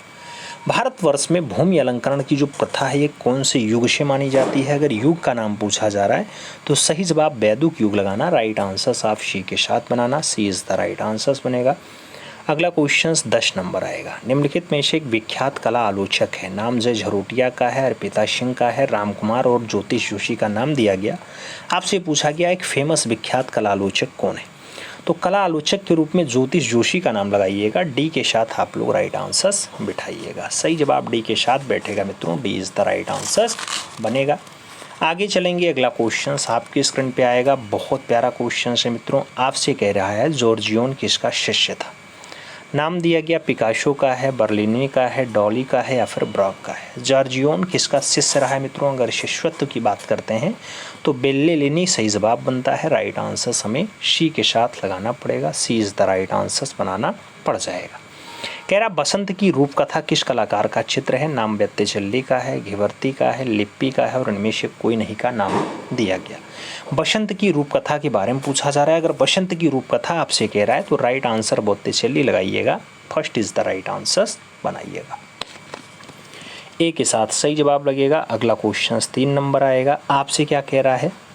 तेओदोर रूसो का जन्म जो है 1812 में कहाँ हुआ? नाम भारत का है, इटली का है, फ्रांस का है और जर्मनी का नाम दिया गया। तेओदोर रूसो का जो जन्म है 1812 में कहाँ पे होता है मित्रों? तो जब इनके जन्म की बात आएगी तो आपको फ्रांस के साथ आंसर देना पड़ेगा। B is the right answer यहाँ पे लगाना पड़ेगा। आगे चलेंगे। 4 नंबर क्वेश्चन से आपसे कह रहा है तोता व तरुणी जैसा प्रमुख चित्र किसने बनाया? नाम फ्रांसवा का है, कोर्बे का है, बर्बिजा का है और डाली का नाम दे दिया गया। तोता और तरुणी की बात हो रही है, बढ़िया चित्र है, कौन बनाया? तो सही जवाब कोर्बे के साथ है। सी के साथ आंसर लगाना है। सी इज़ द राइट आंसर बनाना है। आगे चला जाएगा भाई। अगला क्वेश्चन आता है 5 नंबर आपकी स्क्रीन पे है मित्रों।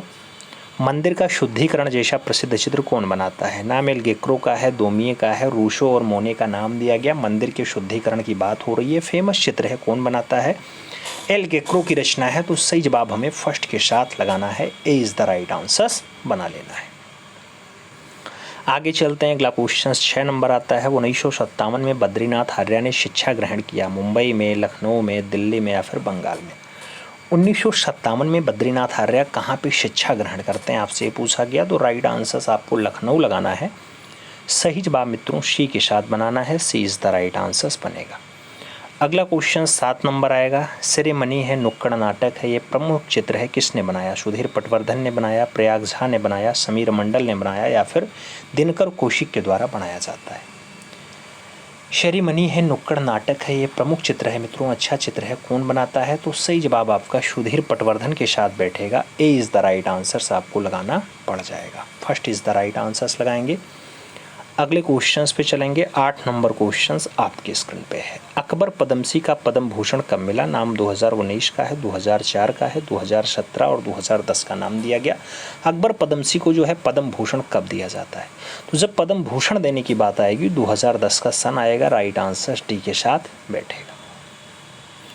D is the right answers लगाएंगे। 9 नंबर क्वेश्चंस पे चलेंगे। टोरसो जैसा प्रमुख चित्र जो तैलीय रंग में है, ये किसने बनाया? नाम सदानंद बाकरे का है, कृष्ण खन्ना का है, मोहन सामंत और एम.एफ. हुसैन का नाम दिया गया। टोरसो जैसा जो प्रमुख चित्र है तैलीय माध्यम में है, कौन बनाता है मित्रों? तो सही जवाब सदानंद बाकरे का बनता है। ए के साथ राइट आंसर्स बनाना पड़ता है। सही जवाब फर्स्ट के साथ लगाएंगे। 10 नंबर क्वेश्चंस पे चलेंगे। प्रदोष दास गुप्ता किस ब्रिटिश मूर्तिकार से प्रभावित थे? नाम डाली का है, हेनरी मूर का है, पोलार्क और कैम्ब्रिज का नाम दिया गया। प्रदोष दास गुप्ता किस ब्रिटिश मूर्तिकार से प्रभावित थे आपसे पूछा गया, तो नाम हेनरी मूर का बैठेगा। सही जवाब आपको मित्रों सी के साथ लगाना पड़ेगा। सी इज़ द राइट आंसर बनाना पड़ जाएगा। आगे चलेंगे। अगला क्वेश्चन आएगा। उपन्यास है लास्ट फॉर लाइफ, ये किसके जीवन की कहानी है? Last for life. नाम वैन गॉग का है, पिकासो का है, सेंजा और गार्गिन का नाम दिया गया। लास्ट फॉर लाइफ की बात हो रही है मित्रों। राइट आंसर वैन गॉग बन रहा है। A is the right answer लगाना पड़ रहा है। First is the right answers लगाते हैं। अगला क्वेश्चन 2 नंबर आता है। वाटर लिली की बात हो रही है, बढ़िया पेंटिंग श्रृंखला है, किसके द्वारा बनाई गई थी? नाम अमृता सेरगल का है, मोने का है, अमरनाथ सहगल और माने का नाम दिया गया। वाटर लिली की बात हो रही है मित्रों, तो सही जवाब मोने बनते हैं। राइट आंसर सी के साथ लगाना है। सी इज़ द राइट आंसर्स बना लेना है। अगला क्वेश्चन 3 नंबर आता है। आपसे कह रहा है पोर्ट्रेट ऑफ डॉक्टर गचेट।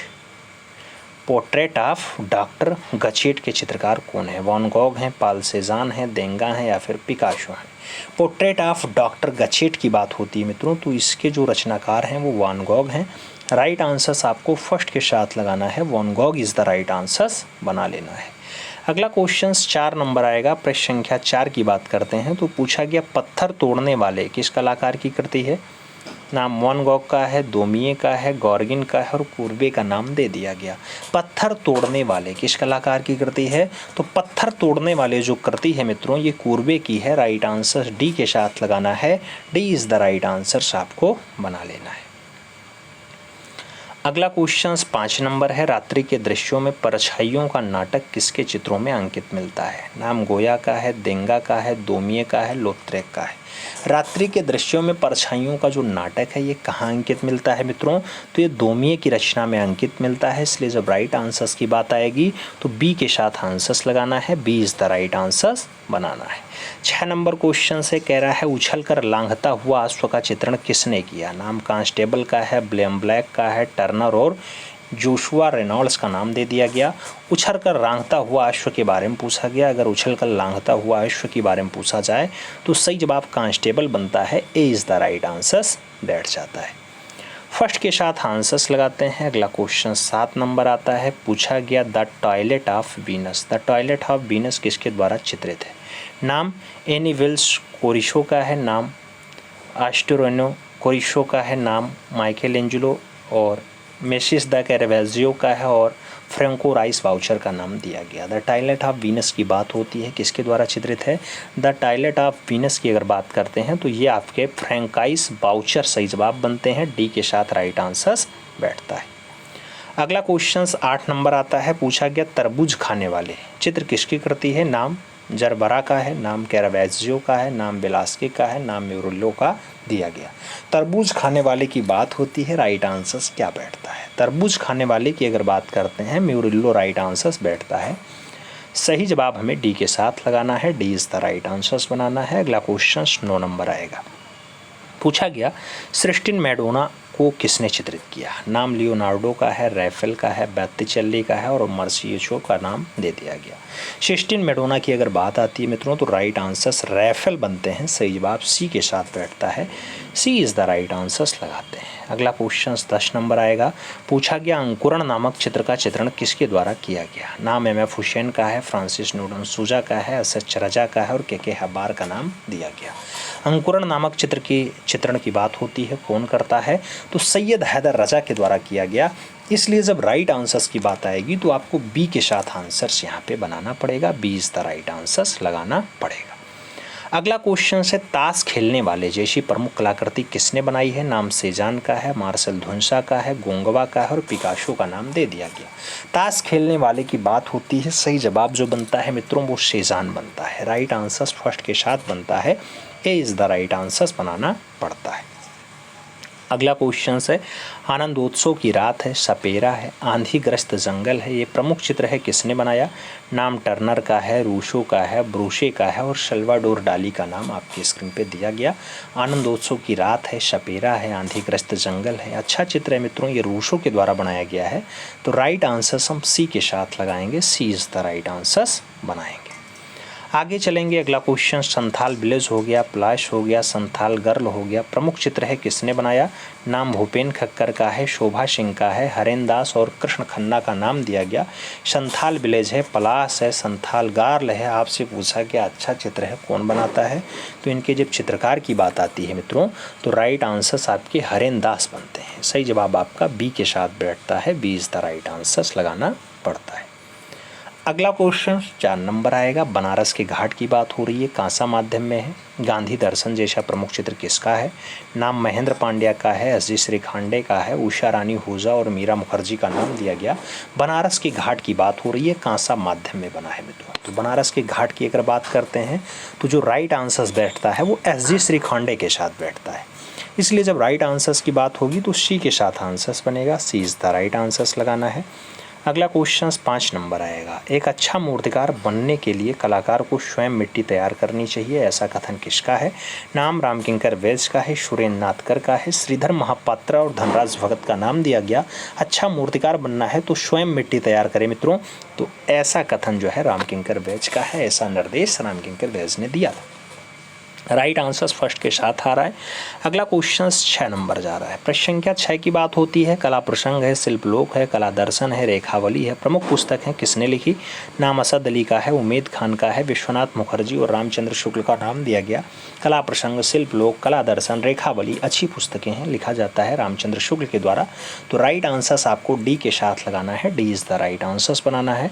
अगला क्वेश्चन 7 नंबर आएगा मित्रों, पूछा गया मनुष्य का माया ज्वाल जैसा जो फेमस कृति है वो किसकी है? नाम गीता कपूर का है, मदन लाल नागर का है, प्रणय रंजन राय का है और वीरेश्वर सेन का नाम दिया गया। मनुष्य का मायाजाल के बारे में पूछा गया। अगर मनुष्य के मायाजाल की बात करते हैं तो मदन लाल नागर की रचना है। राइट आंसर्स हम सी के साथ लगाएंगे। सी इज़ द राइट आंसर्स लगाएंगे। अगला क्वेश्चन 8 नंबर आएगा। पूछा गया उदयपुर की गणगौर सवारी, ये प्रमुख चित्र है, किसने बनाया? उदयपुर की गणगौर सवारी गोवर्धन लाल जोशी की है, शंकर बलबीर पलिशकर की है, बिमल दास गुप्ता की है या फिर जोगेंद्र चौधरी की है? उदयपुर की गणगौर सवारी जो रचना है मित्रों, ये गोवर्धन लाल जोशी की रचना है। इसलिए जब राइट आंसर्स की बात आएगी तो फर्स्ट के साथ आपको आंसर्स बनाना है, A is the right answers लगाना है। अगला क्वेश्चन 9 नंबर आपकी स्क्रीन पे ये रहा। पूछा गया painter of femininity, painter of femininity के नाम से जाना जाता है। नाम मारियो मिरांडा का है, गोगीश्वर ओसवाल का है, अबिद सूरती का नाम और रेनी दोहमन का दिया गया। पेंटर ऑफ फेमिनिटी की अगर बात करते हैं, गोगीश्वर ओसवाल जो है इस नाम से जाने जाते हैं, तो रही वापसी के साथ लगाना है। अगला क्वेश्चन 10 नंबर आएगा। पूछा गया 22 अगस्त 2018 को न्यूयॉर्क में हो गया था भूपेन खक्कर का, बीरेन डे का, ए के स्वामी का या फिर एन कृष्णा रेड्डी का? 22 अगस्त 2018 को न्यूयॉर्क में हो गया था निधन मित्रों, तो वो हैं N Krishna Reddy. Right answers हमें डी के साथ लगाना है। D is the right answers finally बना लेना है। सही जवाब डी के साथ लगाएंगे। आगे चला जाएगा। अगला क्वेश्चन आपकी स्क्रीन पे है द टेम्पेस्ट। द टेम्पेस्ट यानी आंधी नामक चित्र किसने बनाया? नाम जॉर्जियोन का है, बिंजी का है, माइकल एंजुलो का है और हेनरी मातिस का नाम आपकी स्क्रीन पे दिया गया। आंधी के लिए पूछा गया है मित्रों। राइट आंसर जॉर्जियोन है, तो राइट आंसर फर्स्ट के साथ बनेगा। ए इज़ द राइट आंसर्स लगेगा। अगला क्वेश्चन 2 नंबर आता है। रीतिवाद का माइकल एंजुलो पर व्यापक प्रभाव पड़ा है, इससे डडराड का पिता कहा जाता है। रोकोको कला का फादर, ग्रेसियस कला का फादर, बरोक कला का फादर या फिर अनमेशिक पुइन है? रीतिवाद का माइकल एंजुलो पे व्यापक प्रभाव पड़ा है, इसीलिए इनको क्या कहते हैं मित्रों? तो बरोक कला का पिता कहते हैं। इसलिए राइट आंसर्स बी के साथ लगाना। B is the right answers बना लेना। अगला क्वेश्चन 3 नंबर है। मेल्टिंग वॉच किस कलाकार की पेंटिंग है? नाम सल्वाडोर डाली का है, सार्न दोम्बिये का है, जार्ज लूरो का है और ओनार दोम्बिये का नाम दिया गया। मेल्टिंग वॉच की बात हो रही है मित्रों। अगर मेल्टिंग वॉच पूछा जाता है तो जो राइट आंसर्स बनेगा वो सल्वाडोर डाली बनेगा। तो सही जवाब फर्स्ट के साथ लगाना है। A is the right answers बना लेना है।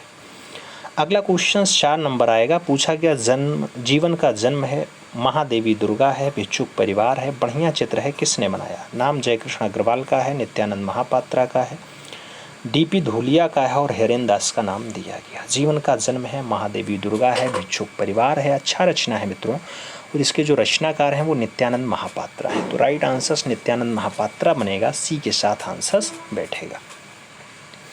सी इज़ द राइट आंसर्स लगाओ। 5 नंबर क्वेश्चन पे चलते हैं। अछूत हिमशिलाएँ हैं, तीर्थयात्री हैं, स्नानार्थी हैं, योद्धा और संत हैं, प्रकाश का आवाहन है, पुनर्जीवन है, आत्मबोध है, बढ़िया चित्र हैं, किसने बनाए? नाम वीरेश्वर सेन का है, गीता कपूर का है, मदन लाल नागर का है और सनतकर का नाम आपकी स्क्रीन पे दिया गया। सही जवाब वीरेश्वर सेन की बात हुई। राइट आंसर्स फर्स्ट के साथ बना। ए इज़ द राइट आंसर्स लगा। अगला क्वेश्चन 6 नंबर आता है। आपसे कह रहा है लखनऊ जो लिनोकट माध्यम में 1973 में बनाया जाता है। केदारनाथ मंदिर है, जल रंग मास माध्यम में बनाया जाता है 1953 में। ये बढ़िया चित्र हैं, किसके हैं? नंदलाल बोस ने बनाए, के हबार ने बनाए, गगनेंद्र नाथ ठाकुर ने बनाए या फिर रणवीर सिंह बिष्ट ने बनाए? आपसे लखनऊ और केदारनाथ मंदिर के बारे में पूछा गया। अगर रचनाकार पूछते हैं तो रणवीर सिंह बिष्ट आंसर्स दीजिएगा। D is the right answers बनाइएगा। आगे चलेंगे। अगला क्वेश्चन मित्रों आपकी स्क्रीन पे है। कह रहा है 1904 में बेहाला कलकत्ता में जन्म और 1980 में विनोद बिहारी मुखर्जी की मृत्यु डाडाडाट में हुई है। मनु पारेख अहमदाबाद में हुई, अनिल कंजराई बांग्लादेश में हुई, दिल्ली में हुई या फिर तमिलनाडु में हुई? विनोद बिहारी मुखर्जी के निधन की बात हो रही है मित्रों। निधन की अगर बात होती है तो दिल्ली में इनका दुखद निधन होता है 1980 में। तो 1980 सही जवाब लगाना। सी इज़ द राइट आंसर्स बना लेना। अगला क्वेश्चन 8 नंबर आएगा। पूछा गया 1720 में ठाकुर इंदर सिंह का चित्र डाडाडाट शैली का उत्कृष्ट चित्र है। 1720 का ठाकुर इंदर सिंह का जो चित्र है नागौर शैली का बढ़िया चित्र है, जयपुर शैली का है, बूंदी शैली का है या फिर पटना शैली का है? अगर आपसे पूछा जा रहा है ठाकुर इंदर सिंह का बढ़िया चित्र कौन सा है, तो राइट आंसर्स आपको नागौर शैली देना पड़ेगा मित्रों। फर्स्ट के साथ आंसर्स बनाना पड़ेगा। ए इज़ द राइट आंसर्स लगाना पड़ जाएगा। आगे चलेंगे। अगला क्वेश्चन 9 नंबर आएगा। आपसे क्या कह रहा है? आपसे कह रहा है विष्णु लक्ष्मी, ये बीकानेर शैली का चित्र है मित्रों, बढ़िया चित्र है। इसके चित्रकार कौन है?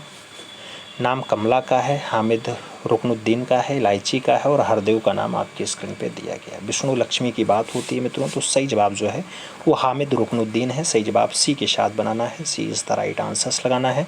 आगे चला जाएगा 10 नंबर क्वेश्चन आपकी स्क्रीन पे ये रहा। पूछा गया सिरपुर का लक्ष्मण मंदिर डडराट के रायपुर जिले में स्थित है। उत्तर प्रदेश के रायपुर में है, महाराष्ट्र के रायपुर में है, छत्तीसगढ़ में है या फिर गुजरात में है। सिरपुर का जो लक्ष्मण मंदिर है मित्रों ये छत्तीसगढ़ के रायपुर जिले में है। तो सही जवाब आपको बी के साथ देना है। B is the right answers finally लगा